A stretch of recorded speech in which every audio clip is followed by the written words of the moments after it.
মাননীয় সদস্য শ্রী নওশাদ সিদ্দিকীকে আমি বলার জন্য অনুরোধ করছি। আপনার সবাই 5 মিনিট। ধন্যবাদ speaker sir. Bill number 18 of 2026, the Howrah Municipal Corporation Second Amendment Bill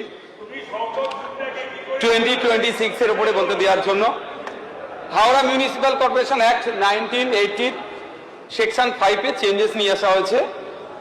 50 জন কাউন্সিলরের জায়গায় 68 জন করা হচ্ছে। স্যার, এখানে অনেক প্রশ্ন থেকে যায়। দীর্ঘদিন ধরে হাওড়ায় নির্বাচন হয়নি। 2013 সালে লাস্ট নির্বাচন হয়েছিল। ডিসেম্বরের 10ই ডিসেম্বর 2018 সালে এর পিরিয়ড শেষ হয়ে যায়। দীর্ঘ সময় ধরে প্রশাসক বসিয়ে এর কাজকে উৎসানো হচ্ছিল। কিন্তু আমার এখানে সরাসরি প্রশ্ন বা জানতে ইচ্ছে করছে, হাওড়া নির্বাচন কবে হবে? কারণ এই হাওড়ার কলকাতার পশ্চিম পাশে হলেও এড়িয়ে যাওয়া যায় না। এই হাওড়া শহরের ইতিহাস দেখলে দেখা যাবে প্রায় 500 বছরের ইতিহাস। 1862 সালে এই পৌর এলাকা তৈরি হয়। 1864 সালে ডিসেম্বরের 1 তারিখে 11 জনের কমিটি নিয়ে প্রথম বোর্ড মিটিং হলেও নির্বাচনে অংশগ্রহণ করে 1884 সালে সরাসরি মানুষজন। তাই একটা সুদীর্ঘ ইতিহাস আছে। আমরা জানি হাওড়া শহরের ক্ষুদ্র মাঝারি শিল্পের জন্য একটা সময় পূর্বের শেফিল্ড বলে একে ঘোষণা করা হয়েছিল, ভারতের গ্লাসগো বলে একে আখ্যায়িত করা হয়েছিল। কিন্তু দুর্ভাগ্য, এখন ওখানে নাগরিক যন্ত্রণায় মানুষ পরিস্থিতিতে নাগরিকরা এখন অতিষ্ঠ হয়ে গেছে। একদিকে সুয়ারেজ সিস্টেম, ড্রেনেজের অব্যবস্থা, উল্টো দিকে স্যার ওখানে যেভাবে নিকাশি না থাকার জন্য এবং বর্জ্য যে দুরবস্থায় আছে এলাকার মানুষ অতিষ্ঠ। তাছাড়া আমি সময় স্বল্প কয়েকটি হাওড়ার মানুষের নাগরিকদের কয়েকটি যন্ত্রণার কথা আমি উল্লেখ করতে যাই। প্রথম প্রশ্ন স্যার, নাগরিকদের হাওড়ার নির্বাচন কবে হবে? দ্বিতীয় প্রশ্ন স্যার, যে হাওড়ার মানুষের সব থেকে বড় যেটা যন্ত্রণা সেটা হচ্ছে জলবদ্ধতা। কারণ আমরা দেখেছি হাওড়া মিউনিসিপ্যাল কর্পোরেশন নিজস্ব সুয়ারেজ অ্যান্ড ড্রেজিং ডিপার্টমেন্টের প্রথম বছরের প্রধান কাজ ছিল সুয়ারেজ লাইন ক্লোজিং এর কারণে যে জল প্রতিরোধ করা। এজন্য জেট কাম সেকশন মেশিন এবং বাকেট মেশিন এর ব্যবহারের কথা HMC নিজে ঘোষণা করে।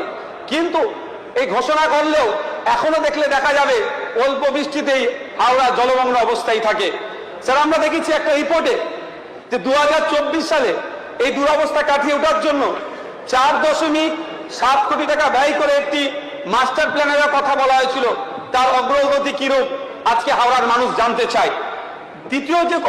চতুর্থ যে প্রশ্নটা হাওড়ার মানুষ জানতে চায়, এই জলবদ্ধতার কারণে আর্থিকভাবে তারা ক্ষতিগ্রস্ত হচ্ছে। দোকান ঠিক করে খুলতে পারে না, ছোটখাটো ব্যবসায়ীরা যারা তারা দোকান খুলতে পারে না, সমস্যা হয়। এর ফলে আরবান ইকোনমিকে একটা শক হয়। তাই এই সমস্যার সমাধানের জন্য কি পদক্ষেপ নিচ্ছে মাননীয় মন্ত্রী মহাশয়, এটাও জানতে চাইছে।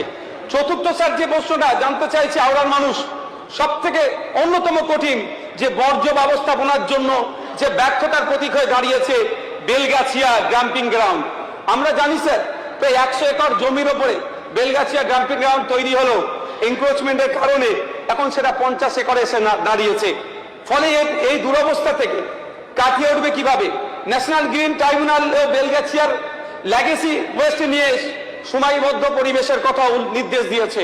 সুতরাং এই যে দুরবস্থাগুলো আছে এর থেকে কাটিয়ে ওঠা অবশ্যই দরকার। অন্যথায় শুধুমাত্র 50-এর জায়গায় 68 জন বিধায়ক দিয়ে এই সমস্যার সমাধান হবে না।